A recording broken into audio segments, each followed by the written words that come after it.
Your apartment is tiny. Honestly, how do you even live in a place like that? Please stop. I don't want to talk about this here. What? Is it embarrassing to admit the truth? Excuse me, but how long have you lived on Monument Avenue in Richmond? It's been about 52 years now. And do you happen to own the property at number 2047? George. Forgive me for asking, but you're Dorothy Mae Thompson's, aren't you? Nobody has called me that in a very long time. Did you really think this modest little apartment was all I had? She's quite remarkable, don't you think? Remarkable? The owner of this entire block? Before the waiter could even clear our plates from brunch, my daughter let out a sharp laugh. George, my mom's place is so cramped she could probably reach out from bed and brew her morning coffee. Lauren told our real estate agent, treating my life like a cheap punchline. My son-in-law, Andrew, stared quietly at his plate, saying nothing. I stayed silent too. Then Lauren kept going. George, to be honest, we're trying to convince her to move somewhere more suited to her age. Like one of those full-care senior living communities. Hearing that, the polite professional smile faded from the agent's face. Where are you living right now, Mrs. Stevens? He asked gently. I gave him the address. His hand froze right over his coffee cup. George. He looked at me, then glanced at Lauren like he had just connected dots she didn't even know existed. Wait, he said, lowering his voice in genuine disbelief. Rose Stevens? I gave a quiet nod. His entire expression shifted. Mrs. Stevens? You're the Rose Stevens? That brunch was 6 months in the making. George. 6 months earlier, I was standing in the middle of our traditional 4-bedroom urban house, realizing I had no idea why I was still holding on to it. My husband, Robert, had been gone for 11 months. We were married for 43 years, long enough that I could still hear his voice in empty rooms. The kitchen was always the hardest. George. For decades, Robert was up before me, brewing bitter drip coffee, and leaving the cabinet above the sink wide open, no matter how many times I told him to shut it. After he passed, I would catch myself leaving that same cabinet open on purpose. I would stand there, staring at it, pretending for a brief, foolish second that he had simply stepped out for a moment. George. Grief does strange things to ordinary objects. A chipped mug turns into a memory. An armchair becomes an absence. The empty side of the bed becomes a space you train your eyes not to look at. That house in the Richmond suburbs had been everything to us. Lauren grew up there. George. The lawn saw her birthday parties. The fireplace was piled with presents. Every Christmas morning, the stairwell was lined with her school portraits, and the pantry door frame still carried the pencil marks tracking her height year after year. George. At 68, though, I was paying heavy heating bills for rooms I never stepped into, scrubbing bathrooms nobody used, and forcing myself to walk past Robert's quiet study every evening. I was no longer living in that home. I had become its night watchman. So one Sunday afternoon, I called Lauren. I'm going to sell the house. George. There was complete silence on the other end before she asked, What are you talking about? I'm putting it up on Zillow. Mom, why on earth would you do that? That's our family home. I looked around the quiet living room. No, sweetheart, it was our home. But families change. In less than an hour, Lauren pulled up in her Lexus SUV. George. She pushed through the front door looking like I had just threatened to bring in a wrecking ball the next morning. You can't make an impulsive decision like this while you're still grieving. I've been thinking about this for months. That's exactly what worries me. I remember that line so clearly because it was the first time I felt a subtle shift in the way my daughter spoke to me. George. She wasn't talking with me anymore. She was talking about me, as if turning 68 and losing my husband had quietly placed me into a category of people who needed monitoring and supervision. I let it slide. Lauren loved her father deeply, and I knew she was carrying her own weight of loss. 3 weeks later, the house went on the market. In a fast-moving market, it sold quickly. George. Then came the real work. 43 years of marriage leaves behind an overwhelming amount of things. Robert saved everything. Old tools, faded Home Depot receipts, tangled extension cords, coffee cans full of assorted screws, and a broken radio he kept swearing he would fix since 2009.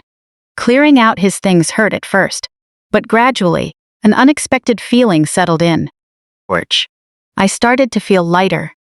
I donated his best coats to a local charity. My granddaughter, Emily, picked out a few of his favorite books. Lauren took his watch, and a framed picture of him holding her as a baby. I kept only what truly mattered to me: his wedding band, a handwritten anniversary card, and a blue ceramic mug with a small chip on the rim.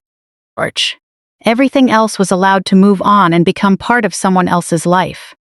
Lauren struggled with the process much more than I did. Every time she came over to help pack, she would pull items back out of the donation boxes.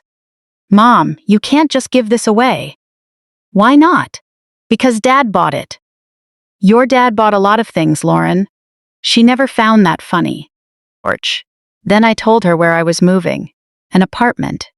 She said the word like I had announced I was moving into a roadside storage unit. "A one-bedroom apartment?" Her look grew even more critical. "Mom, you just sold a 4-bedroom house." "I did. And you're downsizing to a single bedroom?" "I can only sleep in one bed at a time." She didn't laugh at that either. Unit 614 was on the 6th floor of a renovated historic brick building near downtown Richmond.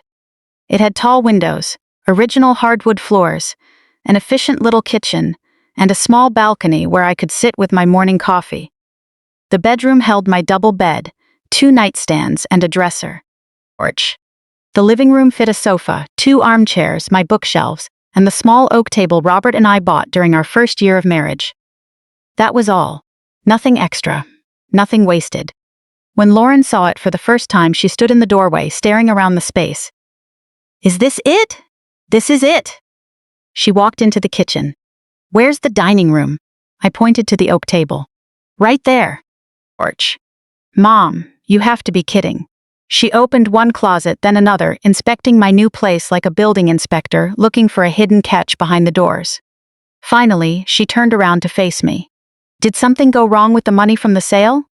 There it was, the real question lurking beneath all the others. "No." "Are you sure?" I almost laughed.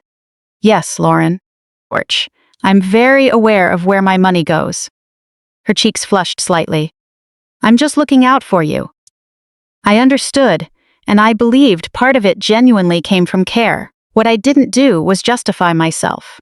I didn't tell her why Unit 614 happened to be open right when I wanted to move. I didn't mention that the property manager personally oversaw the repainting before I moved in.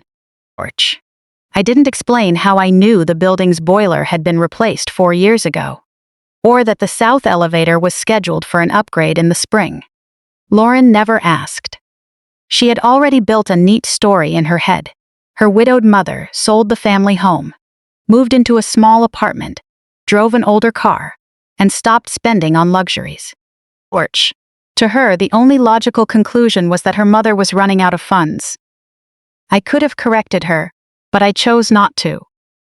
Not to test her, at least not back then. I simply believed my financial life wasn't something I had to put on display just to earn my daughter's respect for my choices. Surprisingly, I fell in love with Unit 614 almost immediately. On my first morning there, sunlight poured across the hardwood floors. I made coffee and took it out onto the balcony. The city of Richmond was waking up below. Cars moved through the intersection, someone was walking a golden retriever on the sidewalk, and a delivery truck pulled up across the street. For the first time since Robert died, quietness didn't feel like loneliness. It felt peaceful. "I think you would have liked this place," I whispered. I could easily picture Robert grumbling about the small kitchen, then secretly feeling relieved that there was almost nothing left for him to fix. That afternoon, there was a knock at my door. A neighbor from 2 floors down was dealing with heating trouble and trying to reach maintenance. I knew the layout right away. "Have them check the control valve before they replace the whole thermostat," I suggested. She looked surprised. "You know about commercial heating systems?" "A little." It was easier than explaining 30 years of commercial property management. 2 days later, I ran into a contractor in the lobby and casually asked if the minor leak near the rear stairwell had been resolved. Lauren happened to be standing next to me. Once the worker walked away, she frowned. "How do you even know about that? I pay attention." She accepted that. People usually accept whatever fits the story they already believe. Over the next few weeks, I settled into a comfortable rhythm.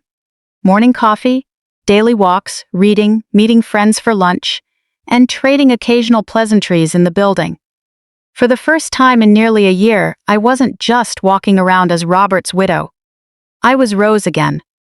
Whenever Lauren visited, though, she saw an entirely different picture. She saw less furniture, smaller rooms, an older car in the garage, and a compact kitchen.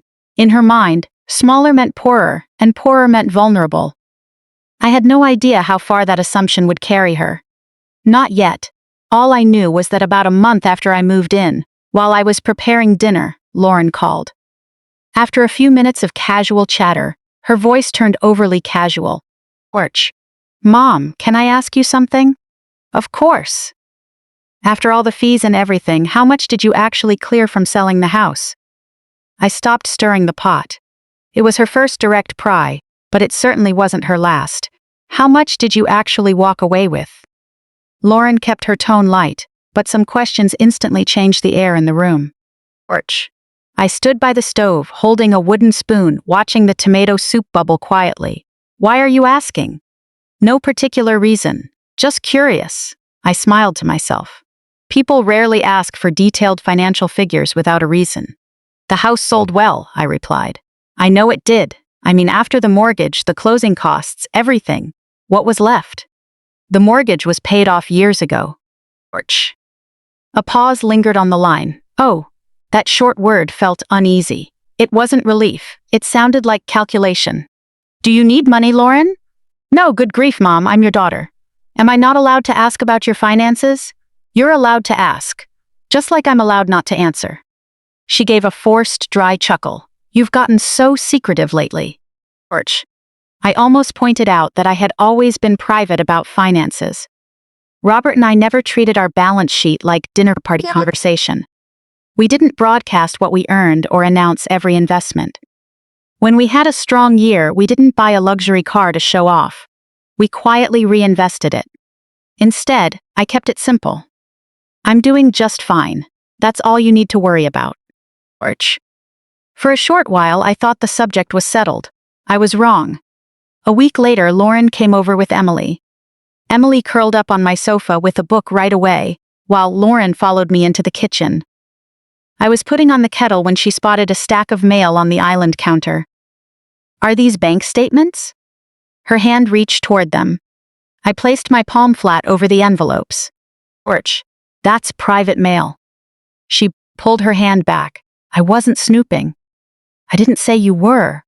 Her jaw tightened, then she forced a smile. "You know, you really should switch everything to paperless. Online statements are much safer." "I prefer paper. Leaving financial paperwork lying around isn't wise. They're sitting on my own kitchen counter, Lauren, not a park bench." "I'm just trying to help." There it was again. Help. That word was turning into an odd weapon between us.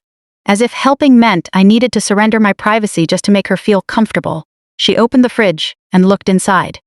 "You barely have any groceries in here." "I go to Whole Foods twice a week. That gets expensive." "No, it works fine." "Do you keep a strict monthly budget?" I turned toward her slowly. "Do you?" She blinked. "That's different." "How?" "Andrew and I are still working. When you have steady income, you don't have to manage every dollar the same way." That's not what I meant. I knew exactly what she meant. She viewed my resources as a shrinking pile of sand, where every grocery trip, utility bill, and cup of coffee took away another handful. What Lauren didn't realize was that our finances were never a pile of sand. They were a working system, one that Robert and I built over decades to sustain itself. But I wasn't about to unpack that for her. I handed her a mug of tea. "Sit down before you try to audit my refrigerator." She laughed, and for a second, she was just my daughter again. I wanted so badly to believe I was overthinking things. Soon after, the questions grew more frequent. Did Robert have a life insurance policy? Yes. Was it substantial? What happened to his 401(n)? Taken care of. Was I pulling from personal retirement savings each month? I had income coming in. From where? Investments. What kind? A mix of things. Every answer I gave only seemed to trigger 3 new questions. One Sunday, we went over to Lauren and Andrew's for dinner. Their house was lovely, designed with that polished modern look Lauren was always good at creating. The rooms looked straight out of a design magazine, with neutral tones, carefully chosen art, and decorative pillows nobody was actually supposed to lean against. During dinner, Lauren mentioned a colleague who had recently moved into a brand new townhouse development. You really should see it, Mom. Massive floor-to-ceiling windows, a rooftop terrace, brand new everything. Sounds pricey. Lauren laughed. You always say that. Everything I show you is expensive to you. Andrew kept his eyes on his plate. I didn't miss that look. Lauren continued. We're actually thinking about moving. That caught me off guard. Their suburban home was already spacious and comfortable. Why? You have 3 bedrooms here. She glanced toward the hallway. Emily is getting older. We host people more often now, and frankly, the appreciation in this neighborhood doesn't match the newer developments. The explanation sounded carefully rehearsed. What does Emily think? Lauren shrugged. She'll love it. Sitting across from me, Emily raised an eyebrow. I almost smiled. After dinner, while Lauren and Andrew were clearing plates in the kitchen, Emily helped me with my coat. Grandma? Yes, sweetheart? My mom is completely obsessed with that townhouse. I can tell. She looks at the listing photos every single night. I guess she really loves it. Emily lowered her voice. But Dad told her it costs way too much and we can't afford it. I looked toward the kitchen. He told you that? I heard them arguing about it. I gave her shoulder a gentle pat. Your parents' finances are their business. You just focus on high school and let them handle the rest. She nodded, then added something that didn't fully land until much later. My mom said that either way, you'd probably be able to help out. My hand stopped on my coat button. Help out with the townhouse? I think so. Before I could ask anything else, Lauren walked back into the hall. Ready, Mom? I looked at my daughter. She was smiling, as if nothing out of the ordinary had been said. On the drive home, Emily's words kept echoing in my thoughts. You'd probably be able to help out. 2 days later, Lauren called again. Mom, have you ever thought about simplifying your investments? I nearly chuckled. Moving into a 1-bedroom apartment felt like the ultimate act of simplifying. I'm serious, she said. So am I. I mean financially. Since Dad passed, you might have older accounts scattered all over the place. I know exactly where every account is. Wouldn't it just be easier to consolidate everything into a single trust or a managed fund? Easier for whom? Another pause. For you, Mom. I'm not saying you can't manage things. That sounds an awful lot like what you're suggesting. Her voice immediately softened. Mom, please don't get defensive. I'm just concerned about you. I closed my eyes. That phrase again. I'm just concerned. Used the right way, it became an easy cover for prying, overstepping, and disregarding boundaries. I appreciate your concern, I told her. But my affairs are fully under control. Lauren sighed. All right. The call ended, but the unease stayed behind. A few days later, Emily came over after school. We baked blueberry muffins together while she vented about a history project she disliked, a friend dating someone she couldn't stand, and a teacher who thought reading 17 pages counted as light homework. It was an easy, normal afternoon.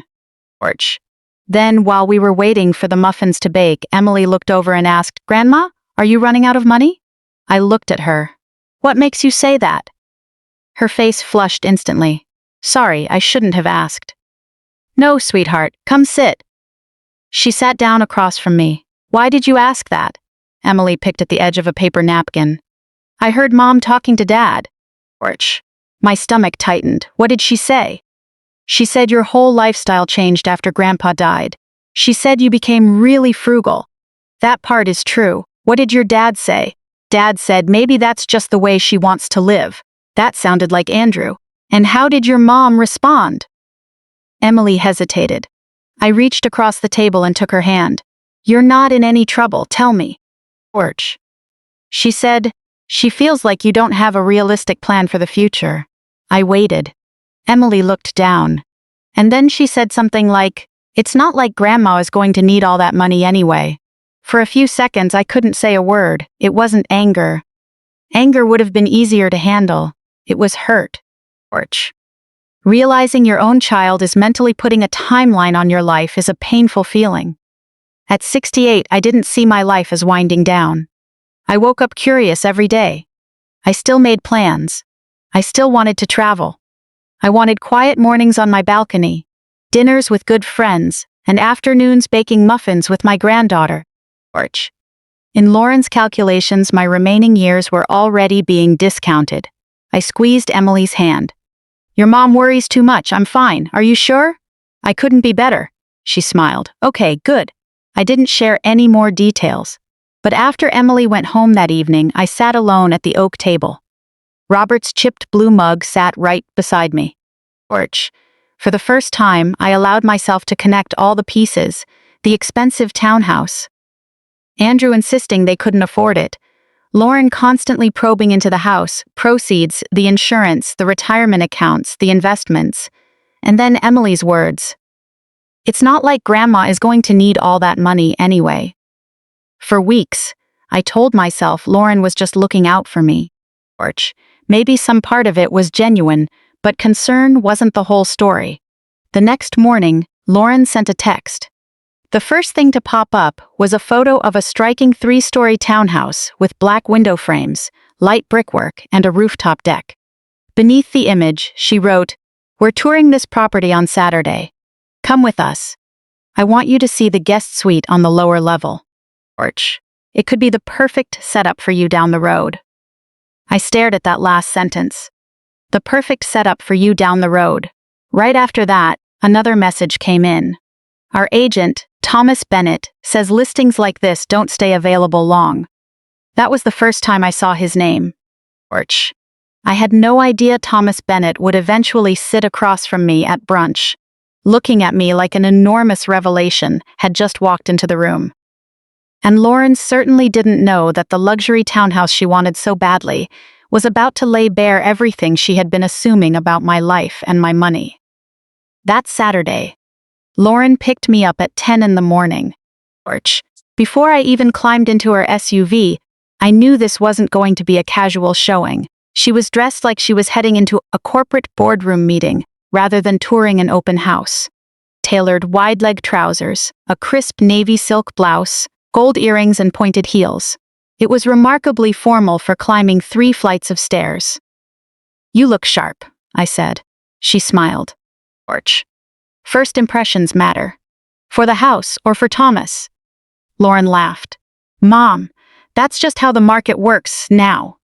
You have to show the sellers and their agent that you're a serious qualified buyer. Apparently, buying a home had turned into an audition. 20 minutes later, we arrived at the new development, where Andrew and Emily were already waiting outside. George. The neighborhood was undoubtedly well designed.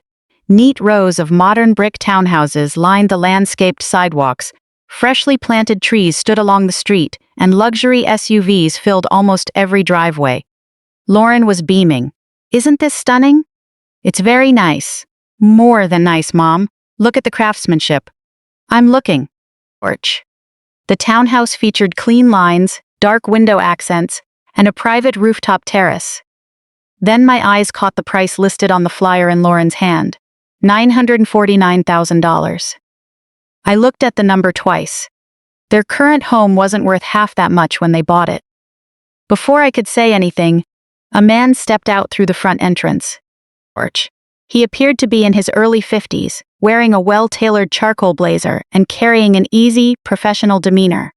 Lauren, good to see you, he said as they shook hands. Thomas turned to greet Andrew next. Then Lauren turned to me. Thomas, this is my mother, Rose. Pleasure to meet you, Mrs. Stevens. Nice to meet you too. Porch. His gaze lingered on me for an extra beat, just a fraction longer than usual social courtesy required. I didn't make much of it at the time. There are plenty of people named Stevens across Virginia. If the name rang a bell, he didn't show it. Lauren practically hurried inside. The kitchen looked like a staged catalog spread that had never seen actual cooking. Porch. White cabinetry stretched straight to the ceiling, with a massive marble island anchoring the room beneath designer pendant lights. Lauren ran her fingertips across the surface. This is exactly what I've been picturing. Thomas smiled warmly. That's quartzite. Even better. I opened one of the upper cabinets. It was completely bare. For some reason I thought of Robert.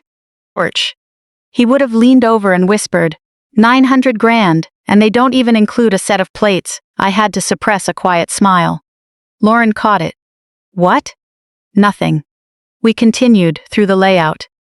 Every room prompted another wave of praise from my daughter. Porch. The dining area was ideal for hosting. The living room was perfect for holiday gatherings. The patio suited outdoor grilling.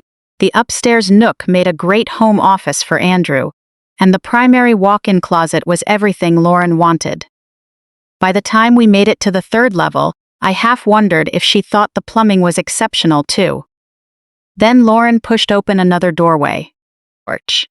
And this, she announced with noticeable excitement, could be your suite someday. I stopped right where I stood. The space was slightly smaller than the primary bedroom, but still generous, complete with its own attached bath and wide windows. My suite? Your space if you ever decide to move in with us. I already have a place to live. Lauren gave an easy laugh. Porch. Mom, you know what I mean. The truth was, I knew all too well. She took a couple of steps into the room. If the day comes where you need family around, why would that day come? Her smile stiffened slightly. Mom, as time goes on, you might not want to be on your own. There it was again. The conversation about my future, held as though everyone except me had already agreed on the schedule. Porch. I'm 68, Lauren. You talk about me like I'm 98 and entirely dependent on others. I'm simply planning ahead, for myself and for our family. Andrew stepped into the doorway behind her. Lauren, he said, his voice carrying a subtle note of caution. She brushed past it. I just think having practical options is the sensible thing to do. I looked around the room. Porch. Months ago, I might have seen the gesture as thoughtful. Now, after all the persistent questions about my finances, it felt like a sales presentation. Thomas appeared near the entrance. If you'd like, I can take everyone up to the rooftop terrace. Lauren's mood brightened instantly. Let's do it. We climbed one last set of stairs. Porch.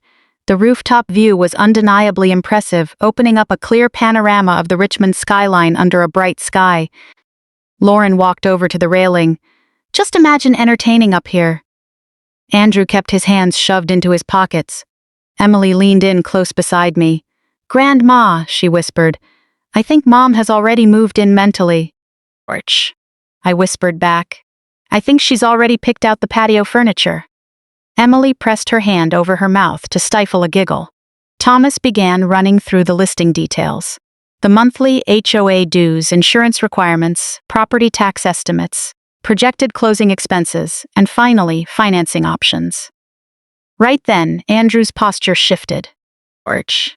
It was subtle, but his shoulders tightened and he stopped asking questions altogether.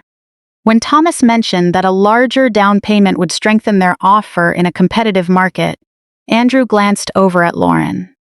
She avoided looking back at him. In my head, the math started running automatically.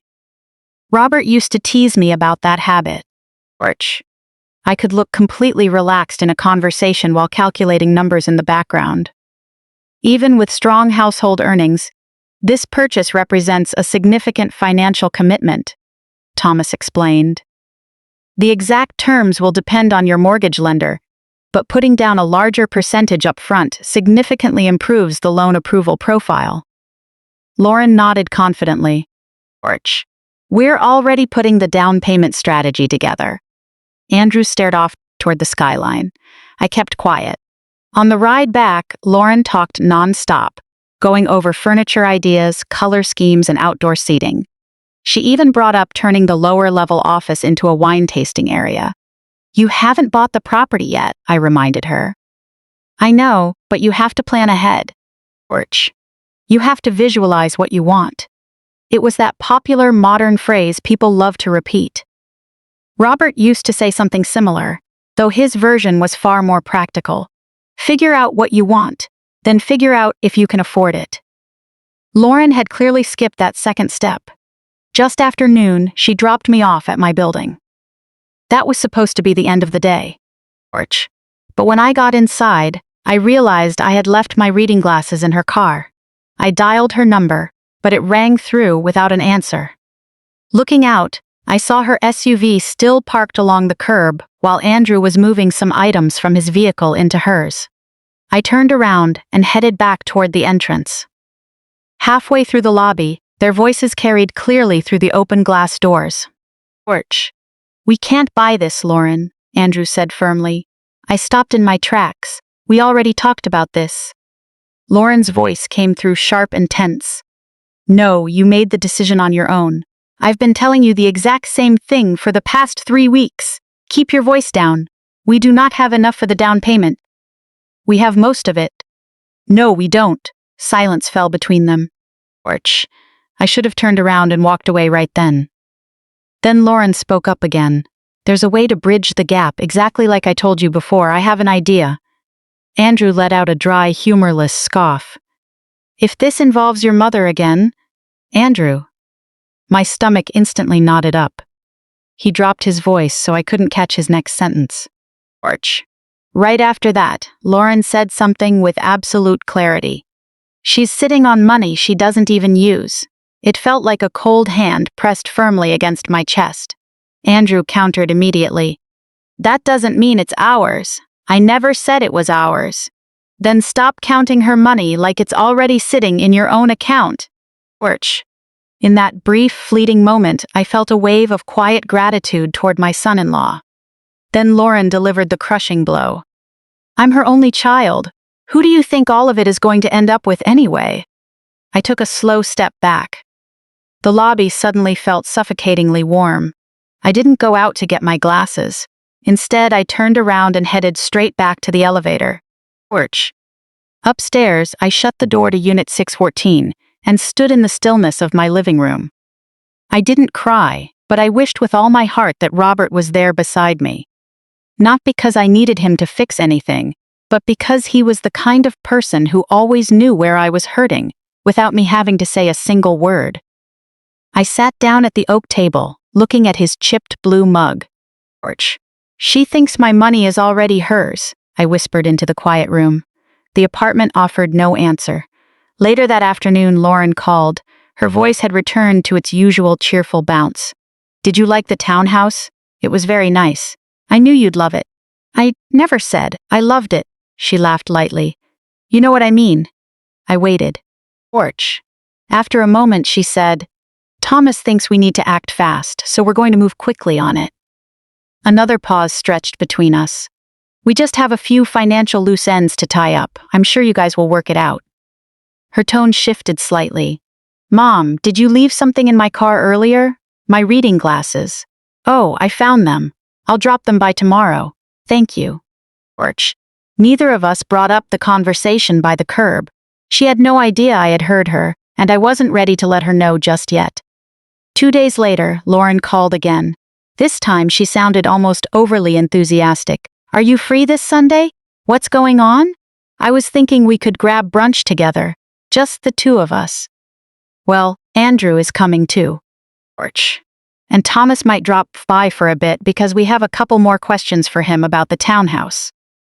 I looked out the window at the Richmond skyline. A family Sunday brunch with a real estate agent tagging along felt completely bizarre. Unless, of course, the brunch was never really about the food. All right, I said. Sounds fine. Perfect. I'll make the reservation. Porch. After hanging up, I stayed by the window for a while. Down below, a commercial maintenance truck pulled into the service bay behind the building. I recognized the company logo right away. They were scheduled to inspect sections of the plumbing system that week. I knew the specifics of that service contract. I knew the repair costs. I knew which units had logged maintenance tickets.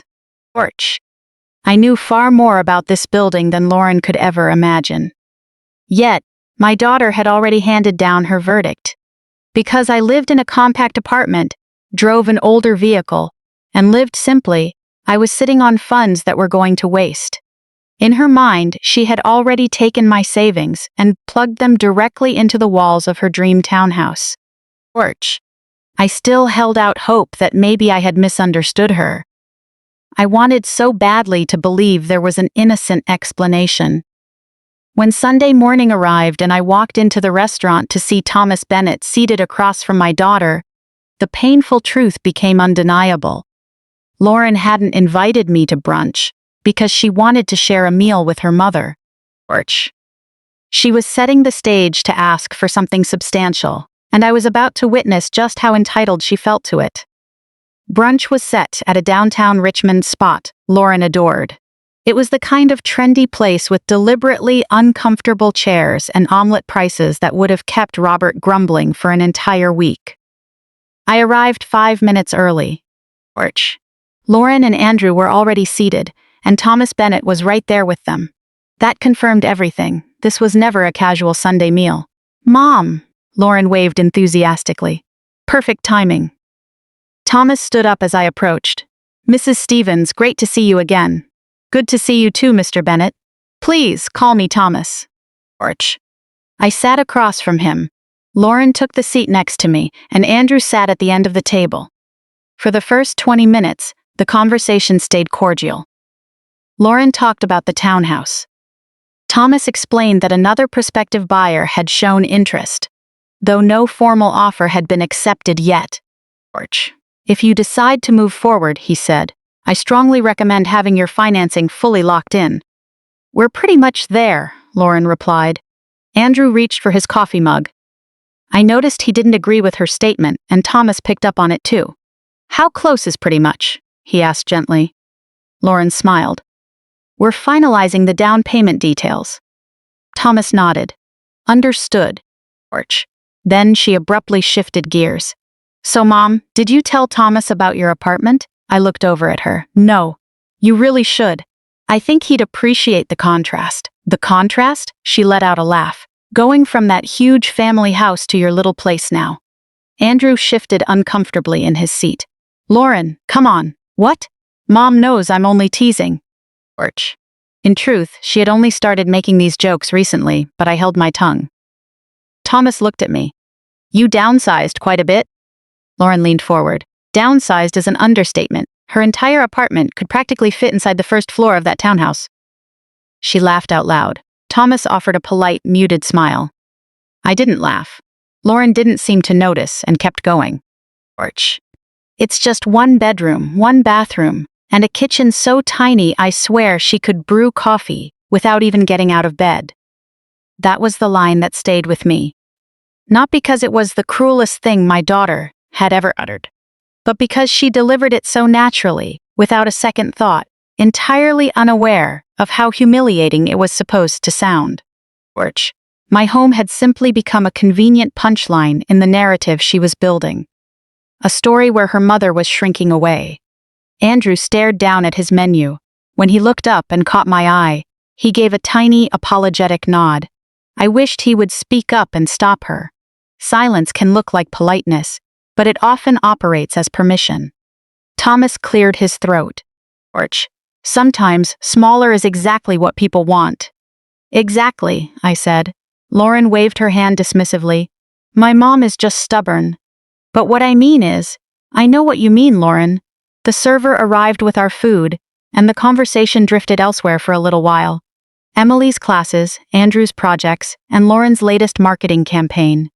I began to relax slightly. Porch. Then Thomas asked me, "How are you finding apartment life overall?" "I love it." Lauren let out another laugh. "She says that now. I set my fork down. What does that mean?" "Nothing bad," she said, sighing softly. "Mom, I just worry about whether this is sustainable long term." Thomas frowned slightly. "Sustainable?" Porch. Lauren dropped her volume a touch, even though the surrounding tables were well out of earshot. My mother has always been fiercely independent. But after my dad passed, she made a lot of drastic changes very quickly. I sold a large house and let go of extra belongings because I didn't need them, and I moved into a smaller space because I wanted to. Porch. Lauren turned to Thomas as if I weren't even sitting at the table. She's always been stubborn. A steady heat rose beneath my collar. Andrew finally stepped in. Maybe we should talk about something else. Lauren looked annoyed. I'm not criticizing her. You're talking about her like she isn't sitting right next to you. That caught me by surprise. Porch. Lauren glared at Andrew while Thomas took a slow sip of his coffee. Your husband makes a fair point, I said evenly. Lauren leaned back against her chair. Fine. I'm sorry. For a second, I thought the tension had passed.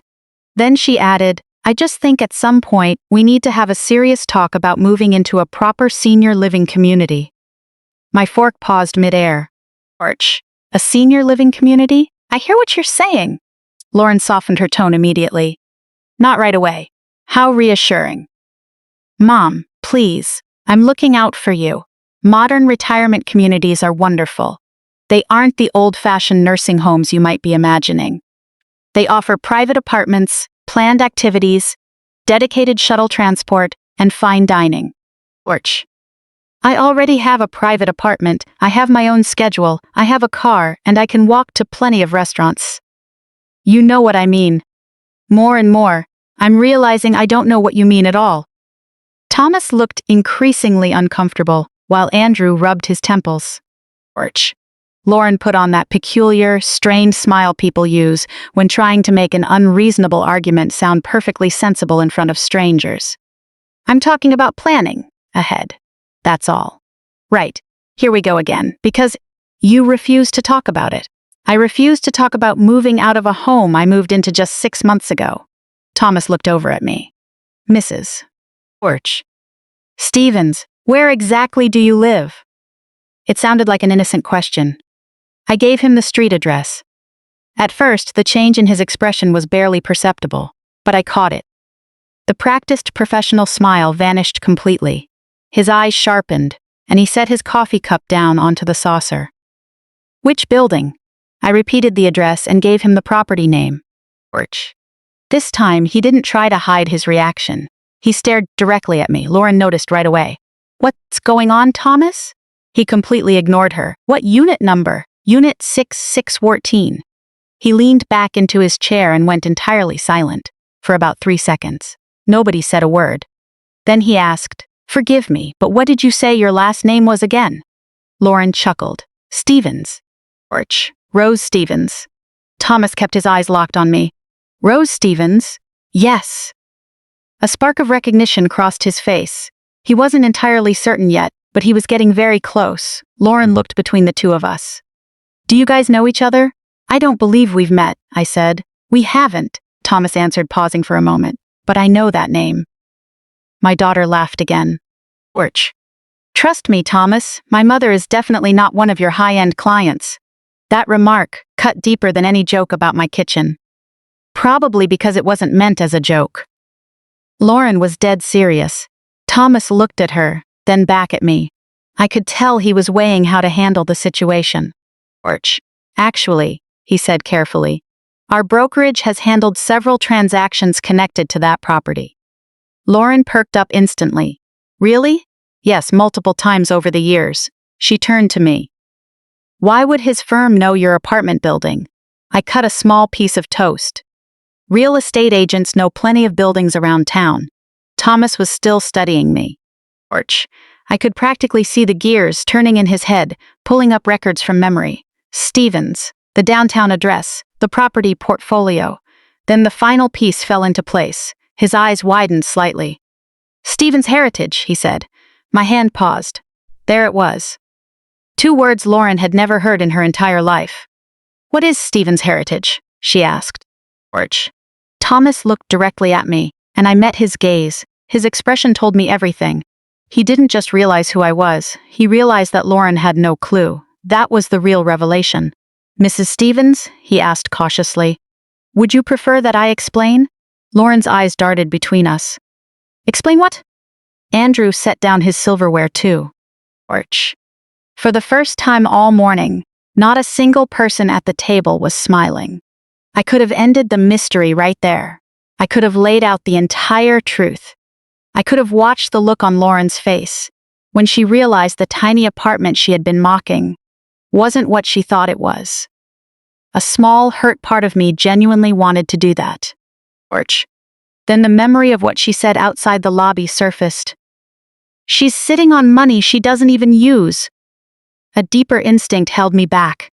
If I laid out the truth right now, I would never see what she had truly planned to ask of me, or what assumptions she was prepared to act on while believing I was just a struggling widow in a small flat. I needed to see it through. I had to know. Orch. So I looked at Thomas. Not yet. Lauren blinked. What do you mean, not yet? Exactly what I said. Mom, this is getting really strange. If it feels strange, maybe we should wrap up brunch. She turned back to Thomas. What is she talking about? Thomas handled it with total professionalism. That's really something Mrs. Stevens should discuss with you directly. Orch. Lauren fixed her eyes on me. I calmly buttered my toast. I could feel the sheer frustration radiating off her beside me. For the next 10 minutes, she barely touched her food. Thomas tried to steer the conversation back to the townhouse, but the entire atmosphere had shifted. Lauren wasn't making jokes anymore. She was watching me, studying every move. Orch. When the bill came, Thomas was the first to excuse himself. He shook hands with Andrew and Lauren.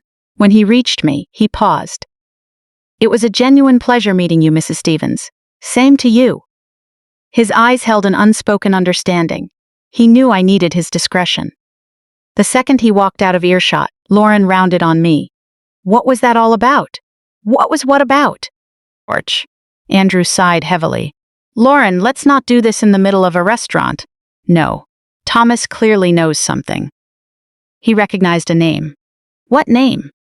I picked up my purse. Let's take this outside, her jaw set hard. The very woman who had spent the morning mocking my tiny home was suddenly desperate to know why an established broker recognized her supposedly struggling mother. Orch. I headed for the exit, Lauren right behind me. The sharp click of her heels echoed off the flooring. Mom. I kept walking. Rose. I stopped. My daughter almost never called me by my first name. I turned around. What is it? What are you hiding? For a second, the words almost spilled out. Orch.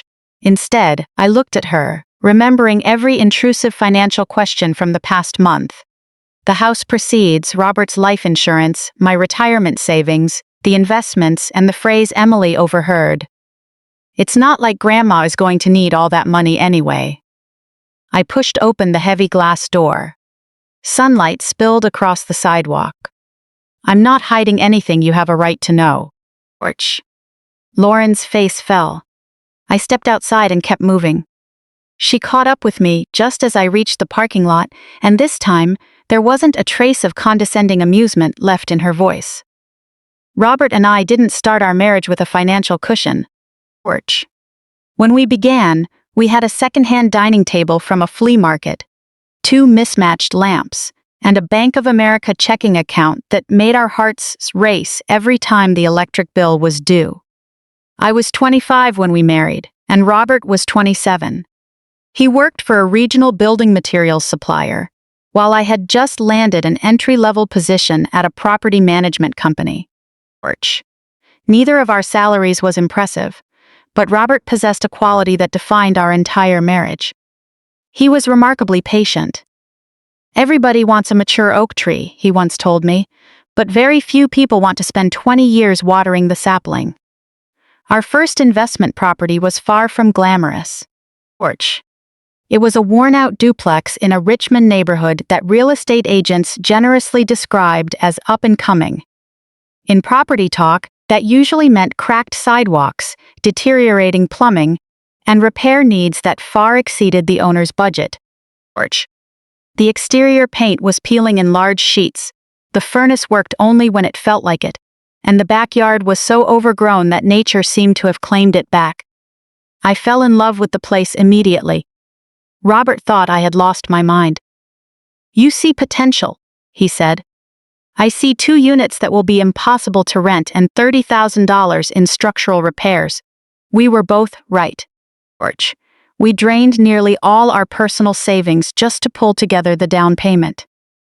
Over the following months, Robert spent every weekend patching drywall and replacing ruined cabinets, while I handled contractors, drafted leases, pulled permits, and screened prospective tenants. If a job could be done ourselves, we didn't hire it out. I rolled paint onto walls while Robert laid flooring. We regularly ate lunch sitting on overturned paint buckets. Lauren was just a little girl back then. On Saturday mornings, we often had to bring her along to the site. She would sit on the floor of an empty bedroom drawing pictures, while Robert and I argued over drainage lines in the next room. That duplex taught us everything. Not just about real estate, but about staying the course. During the first year, the property barely turned a profit. But over time, the rent stabilized, major maintenance calls tapered off, and the mortgage balance began its steady downward march. One evening, Robert laid out the spreadsheets on our kitchen table. We could take the extra rental income and finally get you a reliable car. My old Ford was 11 years old and made a strange squealing noise every winter morning. I looked at the balance sheet. Or, we could save it as the down payment for the next property. Robert stared at me. You really don't want a new car? I want the next property more. He broke into a wide grin. That's why I married you. 3 years later, we acquired another rental unit, then another. Nothing happened overnight. There were no surprise windfalls, no large inheritances, and no lottery tickets. There were simply 25-year mortgages, leaky roofs, late-night maintenance calls, tax assessments, tough negotiations, mistakes, and the steady reinvestment of every dollar of profit. As my career in property management advanced, I developed an eye for opportunities average buyers overlooked. A poorly run building was often far more valuable than a cosmetically polished one.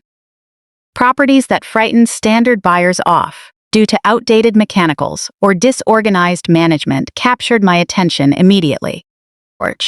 I learned to analyze occupancy rates, maintenance logs, municipal development plans, and operational expenses. Robert was brilliant with financing structures and hands-on renovations. We made a strong team. I identified the opportunities, and he ran the numbers to make sure the math held up. Whenever our properties generated income beyond our everyday needs, we resisted the temptation to upgrade our lifestyle. Our friends moved into larger homes, but we stayed in ours. Others leased brand-new luxury cars every few years, while Robert drove his pickup truck until the driver's seat upholstery split completely open. We took family vacations, but never lavish yacht charters. We lived comfortably. We simply never saw the point in announcing to the world how comfortable we were. Then, 17 years before that Sunday brunch, an opportunity came along that changed everything. A 24-unit apartment building near downtown Richmond hit the market. The structure itself was exceptionally solid. Classic red brick exterior, prime location, and oversized windows. But the previous management had run it into the ground. Repair tickets were ignored, several units sat vacant, the common hallways needed a complete overhaul. The heating system was inefficient, and the previous owner was completely exhausted. I spent 3 full evenings reviewing the building's financials across our dining table. Finally, Robert looked up and asked, "So, you want to buy it?" I smiled. "Of course I do. I'm serious. So am I. That's the problem." It was larger than any project we had ever undertaken. It required executing a cash-out refinance on one of our existing holdings and committing a substantial portion of our reserves. Robert worried about the risk, and so did I. Being bold with capital doesn't mean being careless. For nearly 2 months, we stress-tested every figure. One night, Robert finally closed the file. "If we do this," he said, "we treat it as a long-term enterprise. That's the only way I'm in." That was the night we formed Stevens Heritage Properties, LLC. The name was Robert's idea, At the time, it sounded grand to me. Heritage? I teased him. We own a few rentals and a duplex, not an empire. Porch. He was right, though. We acquired the building. The first 3 years were demanding. Instead of pushing tenants out, we renovated units one by one as natural vacancies occurred. We replaced outdated mechanicals over time. I restructured property operations while Robert renegotiated vendor contracts. Porch. Occupancy climbed steadily. Operational costs leveled off, and the property began producing exceptionally consistent cash flow. Eventually, the investment transformed from a major risk into the cornerstone of our entire portfolio. As years passed, the debt balance shrank. We held on to 2 smaller rental properties alongside it, both providing steady revenue. Porch. By the time Robert retired, our financial reality was entirely different from our early days. Yet our everyday habits never shifted. He still drank coffee from his chipped mug, and I still checked prices at the grocery store. Neither of us felt like we were sacrificing anything. What we felt was complete freedom. That was the fundamental difference Lauren never understood. Porch. Robert and I didn't build our portfolio to project wealth. We built it to secure options. The option to retire without worry, to pay for Lauren's college tuition without debt, to navigate health challenges without financial ruin, and to age without ever becoming a financial burden on our child.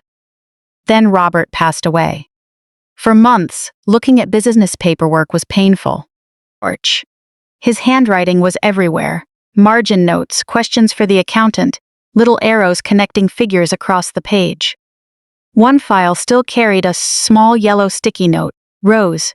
Check the insurance renewal before Friday. He had written it just 3 weeks before going into the hospital. I kept that note. Porch. After his passing, full ownership of Stephen's Heritage Properties transferred entirely to my name. By then, the 24-unit building was virtually free of debt. The 2 smaller rentals continued to perform well.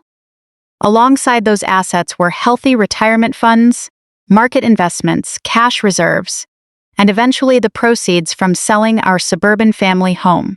Porch. I wasn't flying on private planes or collecting vacation homes, but I held something far more valuable: complete financial independence. When I decided to sell the large house and downsize, Unit 614 happened to become available. It was one of the smallest units in the entire building. 1 bedroom, 1 bathroom, high windows, and a private balcony. Porch. The first time I stepped into that empty apartment after Robert's passing, standing in the quiet living room, a feeling settled over me that I hadn't experienced in months. Lightness. I could live here, I realized. Not as a manager or an owner inspecting the property, but simply living my life. The property manager initially thought I was only staying temporarily. Mrs. Porch. Stevens, we have larger floor plans coming open soon. I don't need a larger floor plan. You could easily take the 2-bedroom on the 8th floor. What would I do with a 2nd bedroom? He smiled. Though I was entirely serious, Unit 614 was plenty for me. So I moved into a building I already owned. Porch. Not because I was struggling. Not because I had mismanaged Robert's estate. And not because I couldn't afford a house. It was because after 43 years of marriage, raising a daughter, building a business, and accumulating a lifetime of things, I finally understood the clear line between having enough and chasing more. Lauren couldn't see that. She measured everything in square footage. Porch. A single bedroom meant having less. An older car meant an inability to buy a new one. Simple clothing meant budget cuts. Because the property was held under Stephen's Heritage Properties LLC rather than my personal name in day-to-day conversation, nothing challenged her assumptions. I never misled her. She simply never asked the right questions. Porch. Standing by the 6th floor window, watching Lauren drive away after our parking lot confrontation. I looked down at the courtyard. Robert and I spent months designing during the renovation. Lauren wanted $150,000. She assumed I could probably come up with it. She had no idea how accurate she was. Providing the money was never the obstacle. Porch. The real issue was that she had already decided my resources held no purpose, simply because she believed my future was running out. I rested my hand against the cool window pane. "I wish you were here," I whispered to Robert. I knew what he would say: never make a permanent decision while you're still hurting, so I didn't.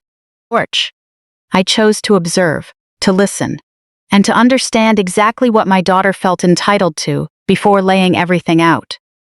Lauren still believed Unit 614 was the smallest thing I owned.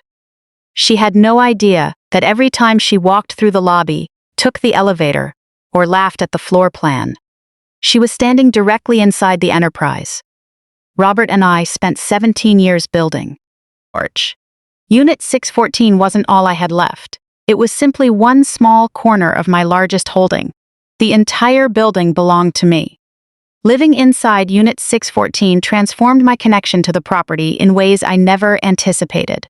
For 17 years, I knew the building through data: occupancy metrics, repair invoices, insurance rates, utility costs, and lease renewals. Porch.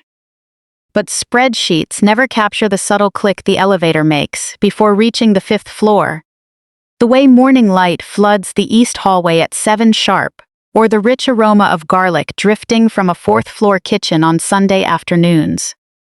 Most importantly, numbers never tell you about the people living behind the doors. Once I moved in, they stopped being names on a rent roll. Porch. They became my neighbors. One of the first people I got to know was Denise, a woman living 2 floors down with her 9-year-old son. She worked at a healthcare clinic and was out the door before 8 every morning. On a freezing January morning, I ran into her in the lobby, wearing 2 heavy sweaters under her winter coat. "Everything all right?" I asked. She hesitated. Porch. "The heat went out in my unit again." "Again?" "Maintenance stopped by yesterday and replaced the thermostat, but it cut out during the night." I remembered the work order and felt something was missed. Did they inspect the control valve? She looked puzzled. "The control valve?" I took out my phone and dialed the property manager directly. Porch. "Have maintenance check the control valve on Unit 412 before ordering any more replacement parts." A brief pause came over the line before he replied, "Right away, Mrs. Stevens." Denise looked over in mild surprise. "Mrs. Stevens?" I gave an easy smile. Used to work in property management. Before noon, the valve was replaced. Porch. Later that week, Denise knocked on my door carrying a warm loaf of homemade banana bread. "Thanks for keeping us from freezing. I was just glad to help. My son didn't have to sleep in his winter coat last night. To me, that was life-saving. I invited her in for coffee, and that was how it all began." Another couple in the building, the Wallaces, had lived here for 11 years. Porch. Both were in their 70s. Mr. Wallace was a retired postal worker, and his wife suffered from severe arthritis that made climbing stairs difficult. One afternoon, their lease renewal landed on my desk with a proposed rent increase. Technically, the adjustment was justified. Porch. Market rents in the neighborhood had gone up, our operating expenses had risen, and the proposed figure was by no means excessive. But making sense on paper is entirely different from making sense in someone's everyday life. I called the property manager. "Scaled back the increase for Unit 305. He hesitated. "That puts their rent below current market rate." "I know." Porch. "We've been working to bring all our legacy leases closer to market value."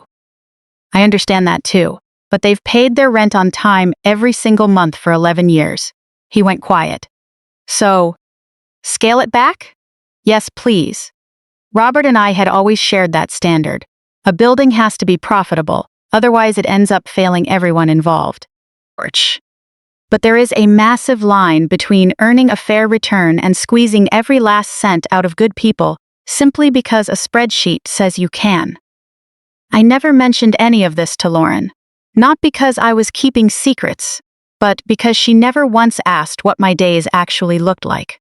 Porch. Instead, she only asked if I felt lonely, if I needed a larger television, if I had looked into senior meal delivery plans, and whether the neighborhood felt safe enough. Once, she even asked if I felt uneasy using the underground parking garage at night. I nearly reminded her that I was the one who approved the security upgrades down there, but I simply said, "I'm doing fine." Orch. The remarkable thing was that living here brought back my sense of purpose. After Robert passed, people kept telling me to rest, take it easy, and slow down. It was well-meaning advice, but eventually, resting just turned into another form of emptiness.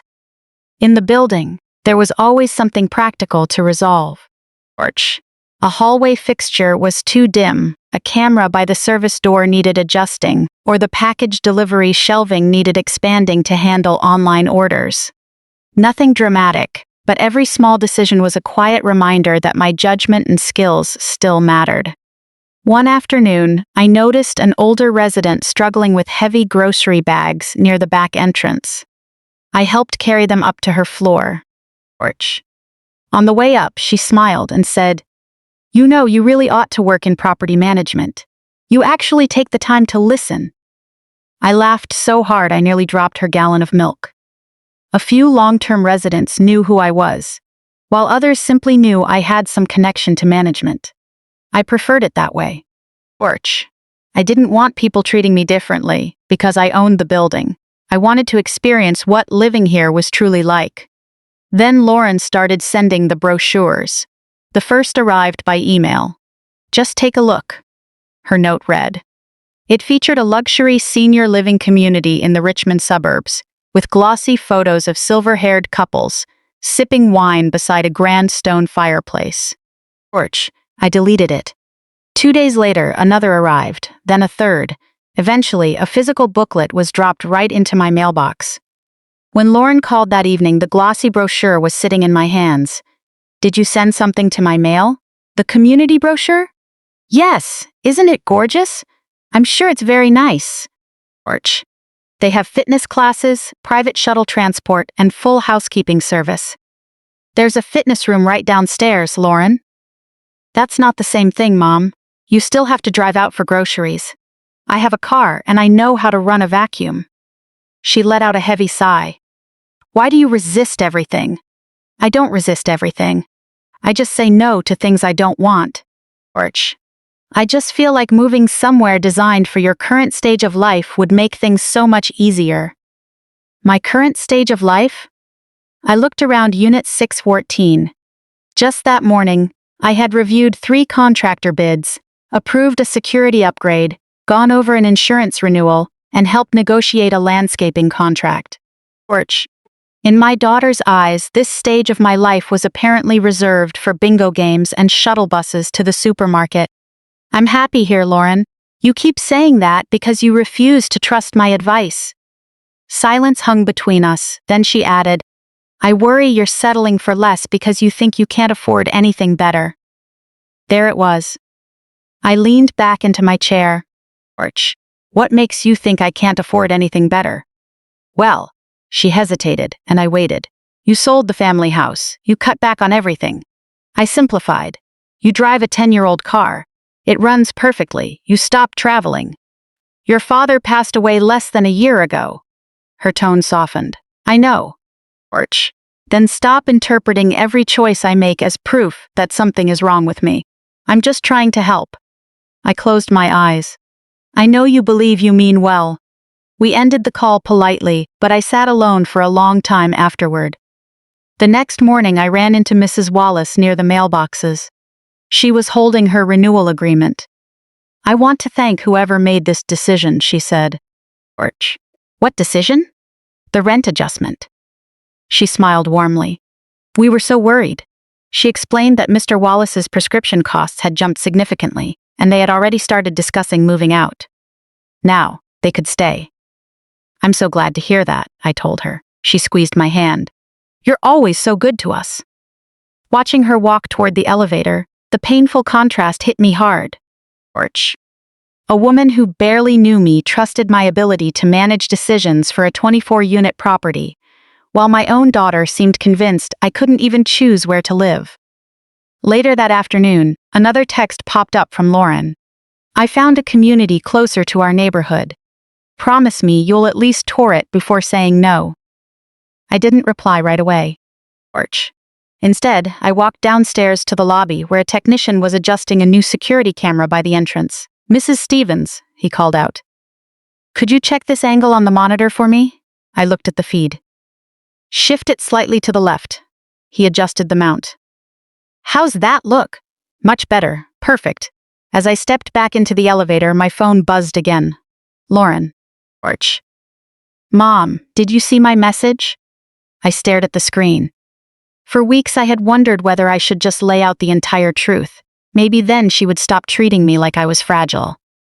Then a deeper question stopped me. If Lauren learned I owned the building, would her respect come from finally understanding my values, or would it simply be respect for my net worth? Porch. Those are two very different things. After hearing how casually she spoke about that $150,000, I needed to know which one mattered to her. I walked back into my apartment and tucked the senior living brochures into a drawer. Right then, my phone rang. I assumed it was Lauren again. It wasn't. The name on the caller ID completely caught me off guard. Thomas Bennett. Porch. I had never given him my direct personal number, but his brokerage had handled business with Stevens Heritage Properties in the past, so finding my contact information in their files wasn't difficult.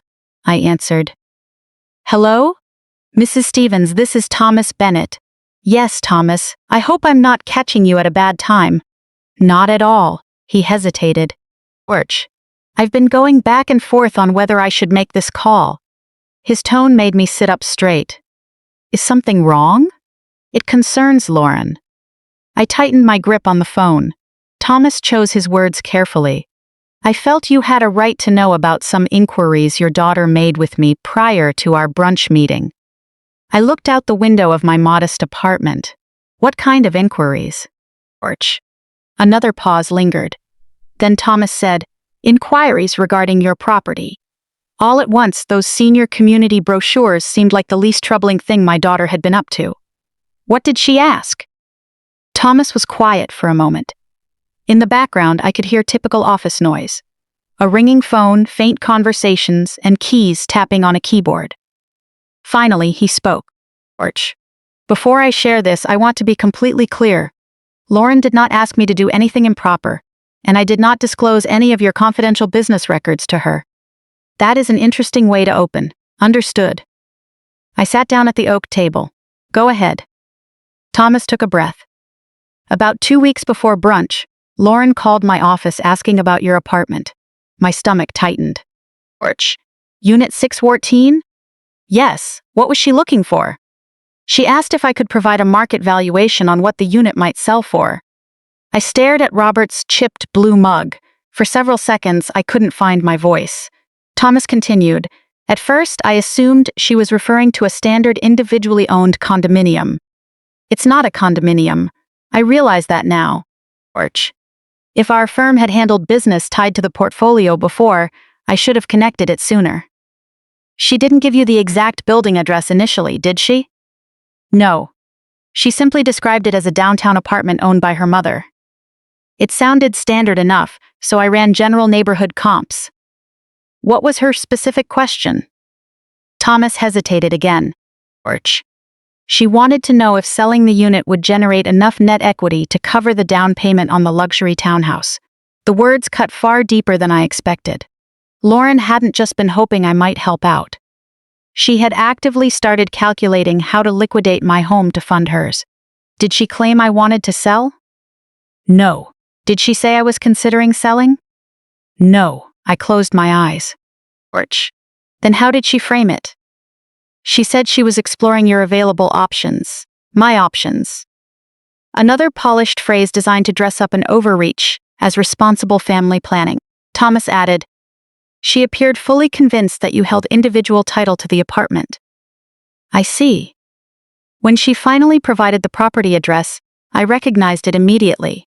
Because you knew the building. Porch. Yes.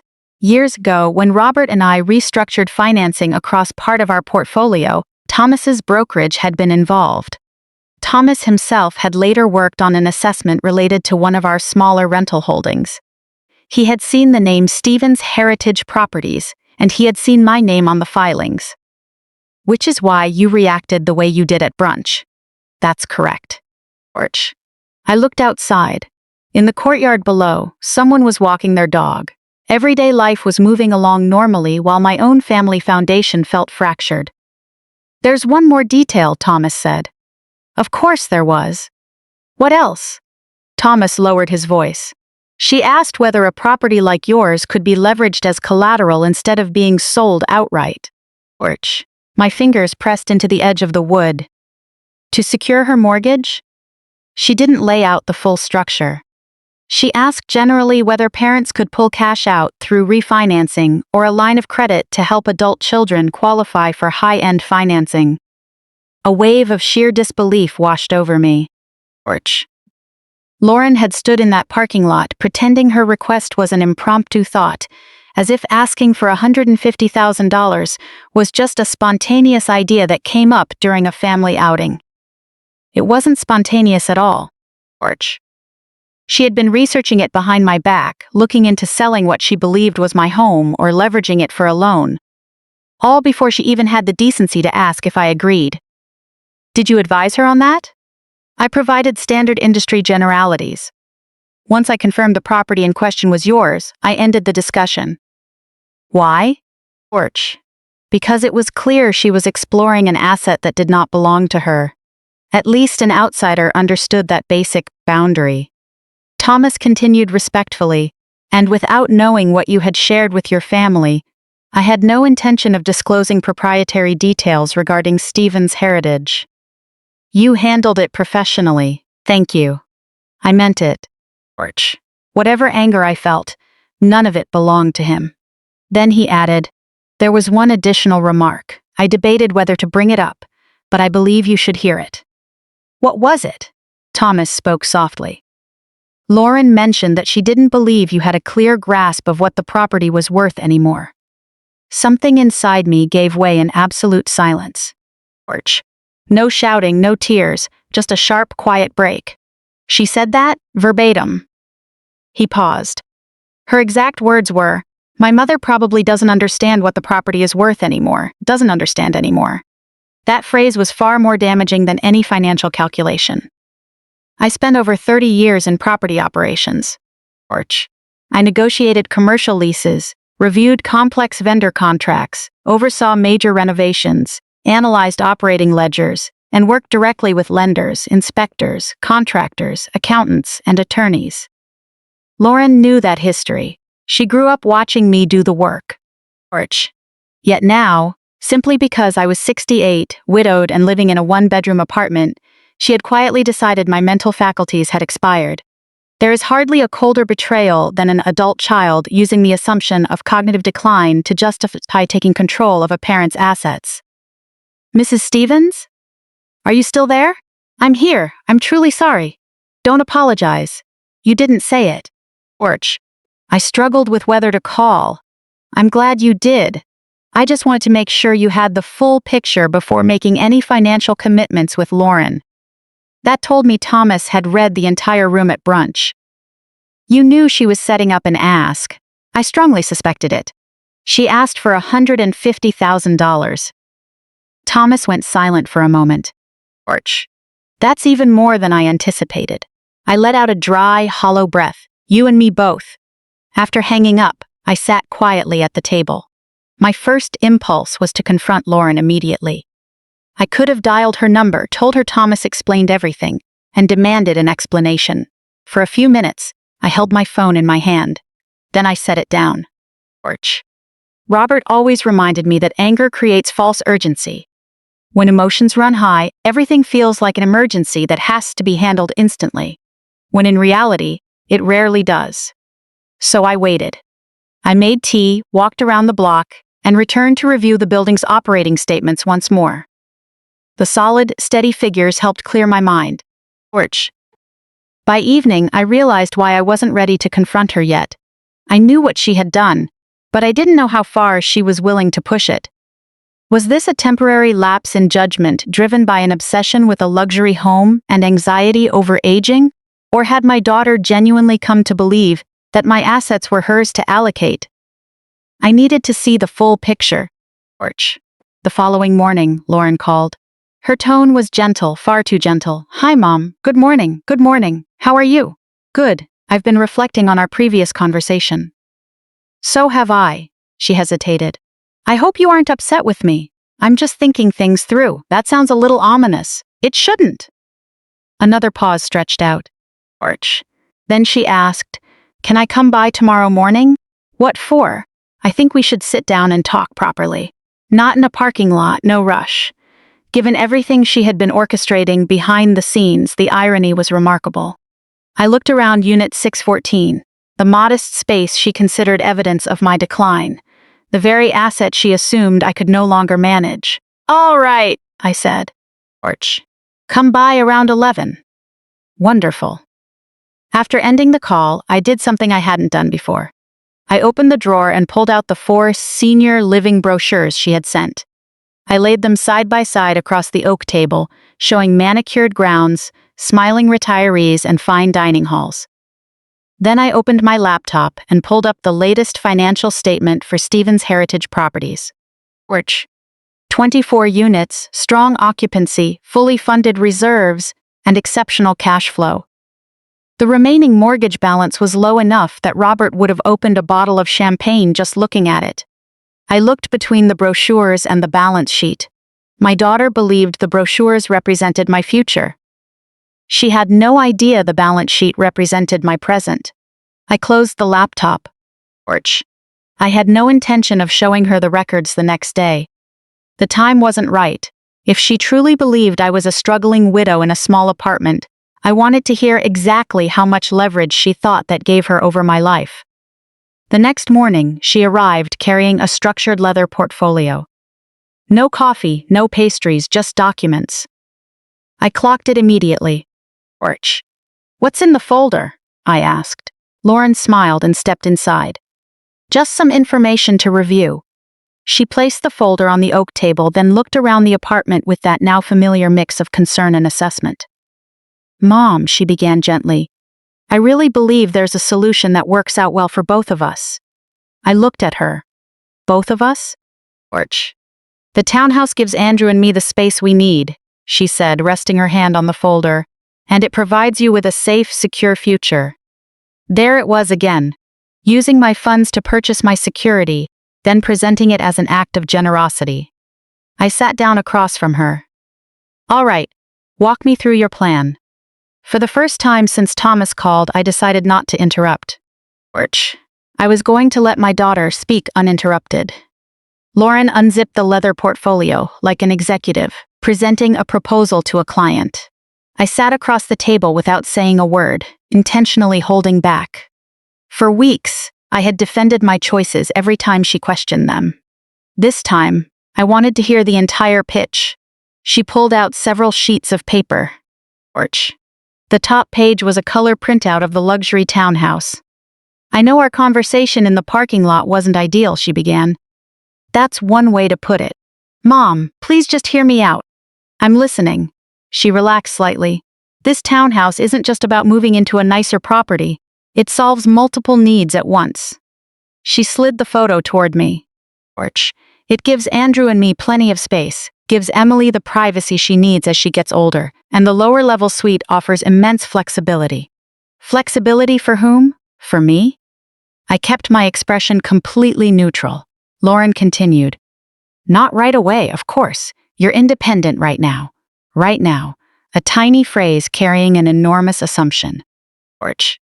Nobody stays fully independent forever, she added. That's certainly true. My agreement seemed to give her confidence. Exactly. So why wait for a crisis to make adjustments? Why not plan ahead responsibly? She pulled out a floor plan and drew a neat circle around the third-level guest suite. Orch. Eventually, this becomes your dedicated suite, a private bedroom, full bath, and plenty of natural light. I looked at the circled room. And in exchange? Her posture stiffened. It's not an exchange. If it isn't a transaction, why are we linking the down payment for your house to the future location of my bedroom? Because we're talking about family planning. No, Lauren. Orch, we're talking about financing. She let out a frustrated breath. I knew you'd do this. Do what? Make everything sound cold and transactional. I folded my hands, then explained the warm, generous version of it. She looked at me closely, unsure if I was being sarcastic. I wasn't. You're paying to live here, right? She asked. That caught my attention. In a sense. George. She clearly had no understanding of the difference between paying third-party rent and transferring funds into an operating entity I owned. I didn't correct her. Lauren pressed on. You pay rent, utilities, parking, and maintenance fees. Over time, that adds up to a substantial amount of money leaving your pocket. In the townhouse, you wouldn't have those recurring living costs.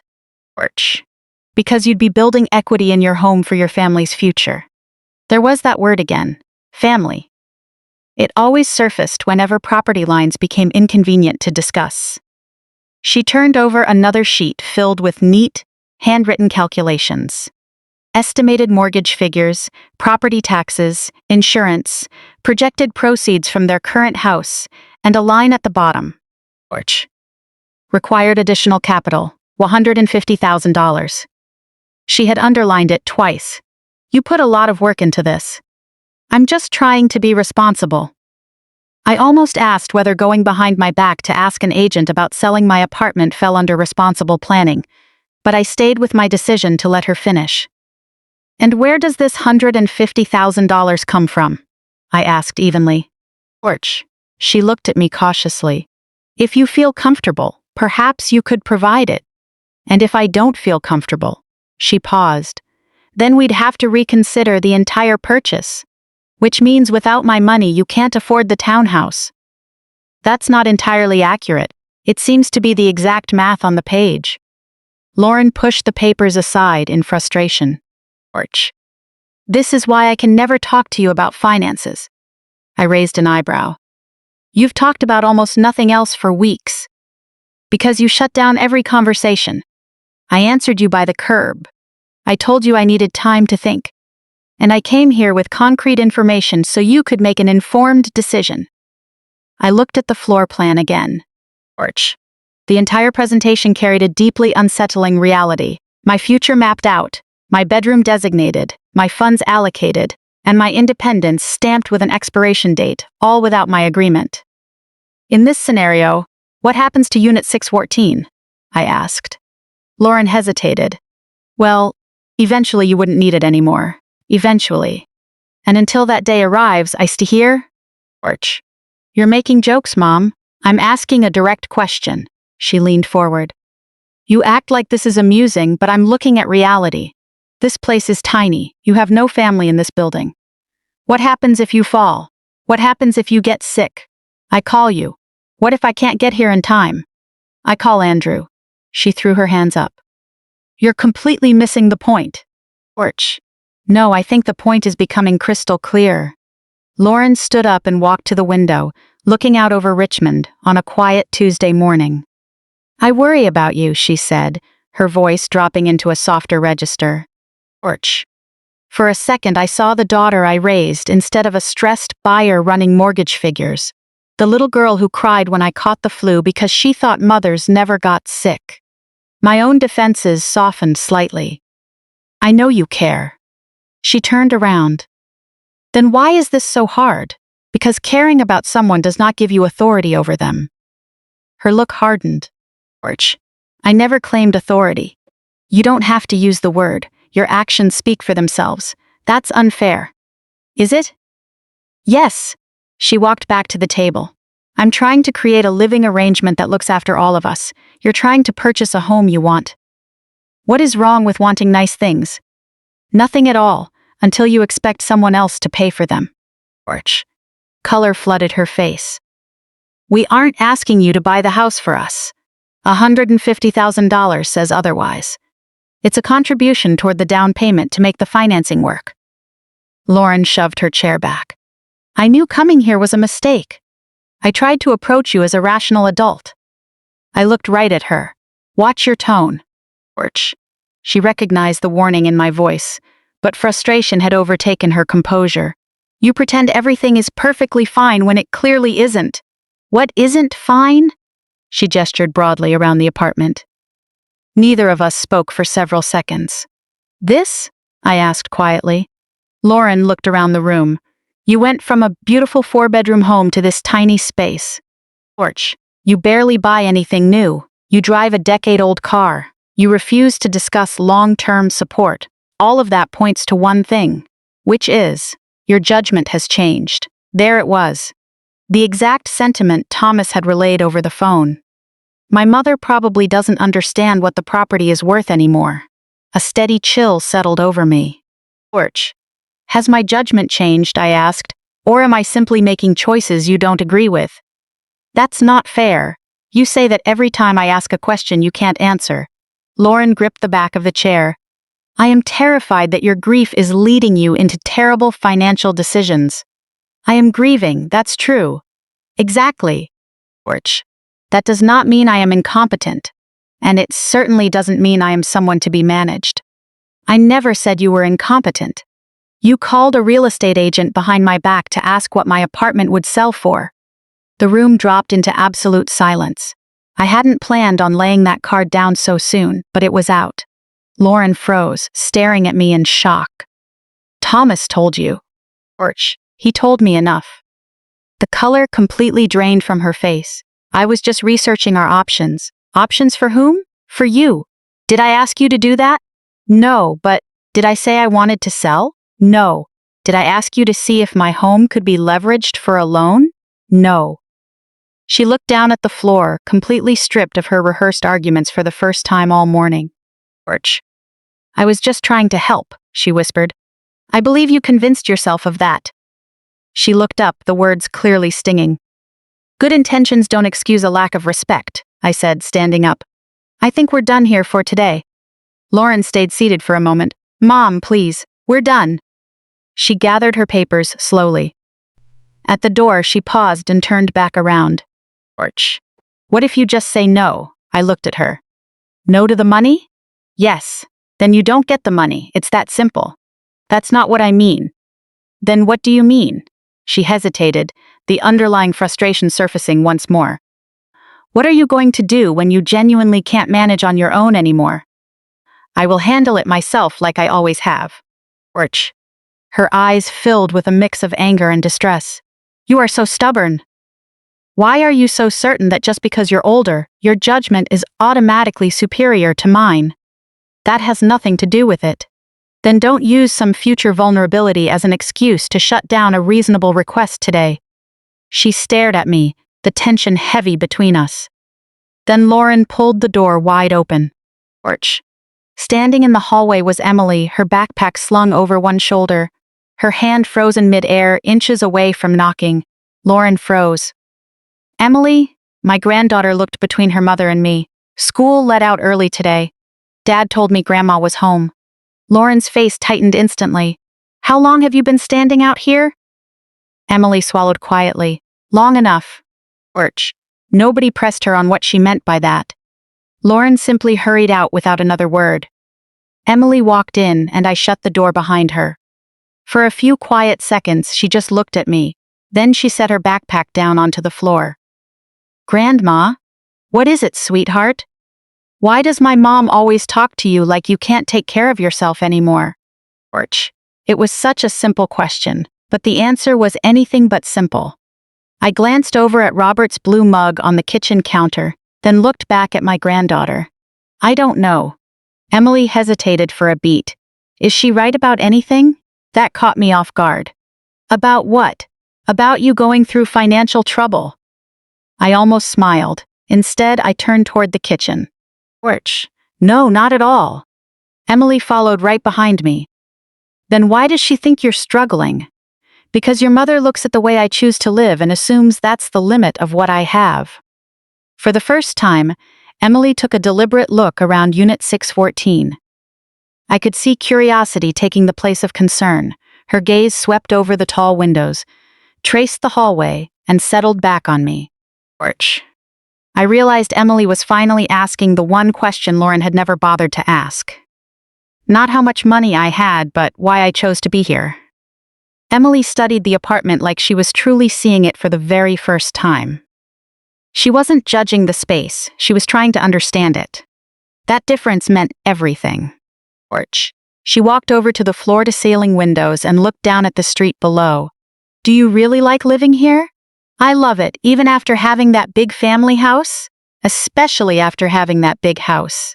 She turned around, but that house was huge. It was, and it was beautiful. It certainly was. Then why pick this place? I smiled gently. Come with me. Porch. There's something I want to show you. I grabbed my cardigan and led her out into the hallway. We took the elevator up to the top floor, walked through a heavy security door, and stepped out onto the rooftop terrace. The rooftop wasn't meant to be flashy. Under a simple shade structure sat a few sturdy benches, potted plants, and outdoor tables. Porch. Years ago, Robert insisted that our tenants deserved a shared open-air space, and after plenty of healthy debate, I had approved the renovation. The sky over Richmond was completely clear that afternoon. Emily walked over to the railing. Wow. I can see why you like it up here. I had no idea this was even here, she admitted. Your mom never asked for a tour of the building. Porch. Emily laughed softly, then caught herself. Sorry, it's okay to laugh. We sat down together on one of the benches. For a while, neither of us said a word. Then Emily spoke up. Did Grandpa love this building? I looked toward the far corner of the roof. He truly did. Did you guys ever live here before? No, we never did. Then why did he love it so much? Porch. I had to weigh how much to share with her. Emily was 16. Plenty old enough to grasp how money works, but still young enough that I didn't want to drag her into the friction between her mother and me. Yet the truth was, she was already caught in the middle. Not because of me, but because she had overheard adults talking about my future, as if I had no say in it. Porch. Your grandfather and I believed in one core principle, I told her. We believed that wealth should give you choices, not become a prop to impress other people. Emily nodded slowly. Mom likes things that look impressive. I smiled. Your mother has always had an eye for nice things. There's nothing wrong with that. She likes people knowing they're nice. I chuckled. That's also true. Porch. Emily leaned back against the bench. Was Mom always like that? No. That answer surprised her. When your mother was your age, she wore the same oversized denim jacket almost every single day. She picked it up at a thrift store for $12. No way. She refused to let me buy her a brand new one. Emily broke into a grin. I have to see a picture of that. Porch. I have plenty, I said, my smile softening. People change as they grow up. Sometimes they start measuring their worth by other people's standards. If you do that long enough, you lose sight of what you actually want. Is that what's happening with the townhouse? I think that's part of it. Emily looked out over the skyline. Porch. Mom is always talking about the people at her company with massive houses. I noticed.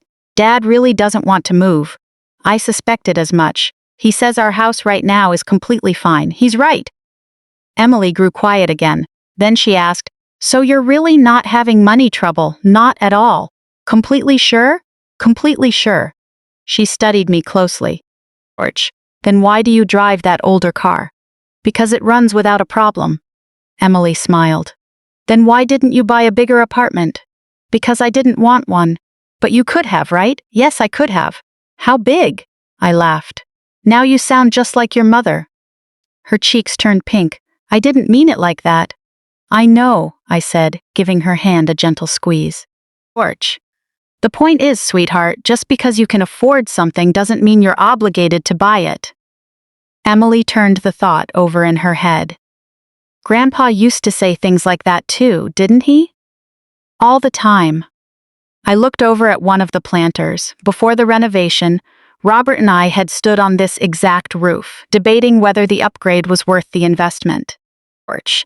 I could still picture him standing there, hands tucked into his jacket pockets, wearing that trademark half grin whenever he knew he was right. Your grandfather used to tell me, hold on to what gives you freedom. Don't acquire things just to prove you have the funds to do it. Emily repeated the words softly. Hold on to what gives you freedom. That's right. I like that. I do too. Porch. Just then the roof access door opened behind us. A contractor holding a clipboard stepped out onto the deck. He was overseeing the building's exterior lighting upgrades, and the moment he spotted me, he walked right over. "Mrs. Stevens, great timing. Glad I caught you." Emily glanced over at me. "What's up, Mark?" I asked. "We finalized the adjusted lighting layout. Porch. Before we start drilling into the brick, I wanted to get your sign-off." He held out the schematics, and I looked over the placements. "The northwest corner still looks a little too dim," I noted. I had the same thought. Adding another fixture over there brings the scope up by about $1,100. "That's fine. Add it in." He made a quick note on the sheet. "Porch. The timer will stay synced with the courtyard schedule. Sounds good." He thanked me and headed back inside. Emily was staring at me with wide eyes. "What?" I asked. "Why does he need your sign-off?" I kept my voice calm. "He knows I help oversee building matters." "How much do you oversee?" Before I could answer, the roof door opened again. This time it was our property manager, Mrs. Porch. "Stevens?" He gave a polite nod to Emily. "Afternoon. Everything going well?" "Doing well, thanks. Just wanted to confirm that the elevator team is locked in for Tuesday morning. They'll start work at 7:30. Make sure printed notices go under every tenant's door by tomorrow afternoon. Already printing them out now. Okay to send an email blast as well?" "Yes, send both." Porch. He gave a quick nod and stepped back down the stairwell. Emily watched him leave, then turned her head toward me very slowly. "Grandma." "Yes? You just told him exactly what to do." I gave a recommendation. "No," she said, narrowing her eyes playfully. "You definitely gave an order, and that contractor asked you to approve $1,100. $1,100. Porch. That makes it even more suspicious." I stood up. "Come on, the breeze is picking up." Emily didn't budge. She looked around the rooftop, then down at the brick structure beneath us. Porch. I could see the puzzle pieces connecting in her head. The staff greeting me by name, the contractor checking in for budget approvals, my detailed knowledge of building repairs, and how comfortable I was moving through every corner of the property. "Grandma." "Yes? Do you work here?" "Not in the traditional sense. Did you work here before?" "In a way." That is the most suspicious answer ever. Porch. I laughed out loud, but Emily stayed serious. Her expression shifted into genuine curiosity. "Does Mom know about any of this?" I looked at her. Young people often spot what adults miss because they haven't learned to ignore the facts that challenge their assumptions. Lauren saw a small apartment and stopped asking questions. Emily saw contradictions and wanted the truth. Porch. We took the elevator back down. When the doors opened on the 6th floor, another resident greeted me warmly. "Afternoon, Mrs. Stevens." "Good afternoon, Mr. Harris. Thanks for getting those new package lockers approved." Emily's head snapped toward me so fast I almost groaned. "Happy to help," I replied smoothly. The elevator doors closed behind him. Emily crossed her arms. "Okay." Porch. "You approved package lockers too?" Another strong recommendation. I unlocked the door to Unit 614, and she followed me inside. "Tea?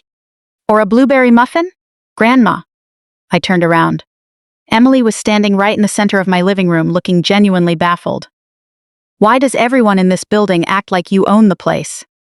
I could have brushed it off. Porch. I could have told her I was just an advisor to the management company, which was technically true in part. But looking at her, I knew I didn't want to teach my granddaughter that adults lie whenever the truth feels inconvenient. "Sit down, sweetheart." Her eyes widened. "That sounds serious. It's not bad news." We sat down at the oak table. Porch. I rested my hands around Robert's blue mug while Emily waited quietly. "What I'm about to tell you cannot be used as a weapon against your mother." Her look softened. "I know, I really don't want to be stuck in the middle." "Neither do I." I took a steady breath. "Your grandfather and I bought this building 17 years ago." Emily blinked. "This building?" "Yes." Porch. "You mean you bought an apartment here?" "No." I watched the realization slowly wash over her face. "Grandma, we bought the entire property." She stared at me in complete silence. "All 24 units." Her mouth fell open. I had to bite back a smile. "You own the whole building?" "Yes." "Like the hallways?" "Yes." "The elevator?" Unfortunately, yes, maintenance and all. Porch. The rooftop terrace. That too. The parking garage. Every bit of it. She looked around the compact living room, then back at me. Then, why are you living in this little one-bedroom? Because I love this little one-bedroom. Emily leaned back in her chair, shaking her head. Oh my God! Watch your language. Grandma, you own an entire apartment building. Porch. That calls for an oh my God. She covered her mouth, caught between laughing and complete shock. Then her expression shifted. Mom has no idea. No, she doesn't. Why haven't you told her? That was the hardest question to answer, because I never believed I had to show my daughter a balance sheet just to earn her respect. Emily looked down at the table. Porch. I continued softly. When I moved in here, your mother assumed I was broke. I could have corrected her immediately, but I didn't want my bank balance to be the prerequisite for her accepting my choices. Are you going to tell her eventually? Emily asked, looking worried. She is going to lose her mind. Probably. Then she whispered, she's going to feel so embarrassed. Porch. My thoughts went back to the brunch, the parking lot argument, the $150,000, and Thomas Bennett's phone call. I hope she feels something more useful than embarrassment. Like what? I hope she actually understands. Emily reached across the table and took my hand. I'm sorry she made fun of your apartment. You didn't make those jokes. I know, but still. Porch. I squeezed her fingers. Thank you, sweetheart. She promised to keep it between us, and I trusted her completely. 2 days later, Lauren called me herself. Her voice was rushed and urgent. Mom, the sellers might be reviewing another offer on the townhouse. I see. Thomas wants to set up a meeting tomorrow. What for? To go over the final financing numbers one last time. Porch. I almost declined, but Lauren added, I want all of us there. We need to make a firm decision. I looked around Unit 614. All of us. Her, me, Andrew, and Thomas. I knew exactly what decision she had in mind. She still believed that the only obstacle standing between her and that luxury property was my money. All right, I said. I'll be there. After hanging up, I called Thomas. Porch. He picked up on the second ring. Mrs. Stevens. Lauren mentioned a meeting tomorrow. A pause came over the line. Yes. Does she still believe Unit 614 can be sold off as an individual unit? Another pause. I believe that is her assumption, yes. I looked at Robert's blue mug on the table. Tomorrow, I said, let her lay out her entire proposal. Porch. And if she asks me directly? I didn't hesitate. Tell her the truth. The meeting was set for 2 in the afternoon at Thomas Bennett's downtown office. I arrived 10 minutes early. Not because I was nervous, but because 43 years with Robert taught me that showing up late to any meeting involving money is the fastest way to surrender control of the room. Porch. Thomas's office occupied the second floor of a restored red brick building downtown. The reception area featured polished hardwood floors and framed photos of notable Richmond properties. The receptionist welcomed me with a warm smile. Mrs. Stevens, Mr. Bennett is ready for you. Thank you. She glanced over at Thomas. Good, hopefully we can get this settled today. Settled. Porch. I wondered if she even realized the weight of entitlement behind that word. We moved into Thomas's conference room. Lauren sat beside Andrew. I took the chair across from them, and Thomas sat at the head of the table. For a moment, nobody spoke. Then, Thomas opened the discussion. Lauren mentioned that you wanted to review the financing options for the townhouse one more time. Porch. Yes, she said, unzipping her folder. The structure is very straightforward. I nearly smiled. There was nothing straightforward about it. After Lauren headed home that afternoon, I carried Robert's blue mug out onto the balcony. Below me, Richmond was moving along in its steady, familiar rhythm. I reflected on everything that had unfolded. Porch. My daughter had mocked my modest home because she was convinced that smaller meant failure, right up until a real estate professional recognized my name and pulled back the curtain on a reality she had never bothered to explore. The true turning point in this story was never the fact that I owned an apartment building, the rental properties, or the investment accounts. Porch. Those were simply numbers on a ledger. The real revelation was that Lauren had mistaken simplicity for weakness, privacy for poverty, and aging for cognitive decline, and for a while I had mistaken her motives for something simpler too. Pure greed. It was more complicated than that. Porch. It was fear, comparison, entitlement, the lingering shock of losing her father, and a desperate desire to prove to herself that her life was advancing. Understanding that didn't mean excusing the behavior. Forgiveness never requires pretending the hurt didn't happen. I held my ground. I never gave her that $150,000. Porch. I didn't pay down their consumer debt, and I didn't purchase the luxury townhouse for them. Instead, I gave her something she hadn't allowed herself in years, the opportunity to solve her own challenges. 6 months after that meeting in Thomas's office, Lauren and Andrew had paid off 2 credit cards and significantly reduced the balance on a third. Porch. A year later, they were still living comfortably in their suburban family home. One weekend, Lauren spent 2 full days repainting her kitchen cabinets herself. When she finished, she sent me a photo of the completed work. Beneath the picture, her message read, "Turns out this house was plenty good all along. I just forgot how to see it." I saved that text and I plan to keep it forever.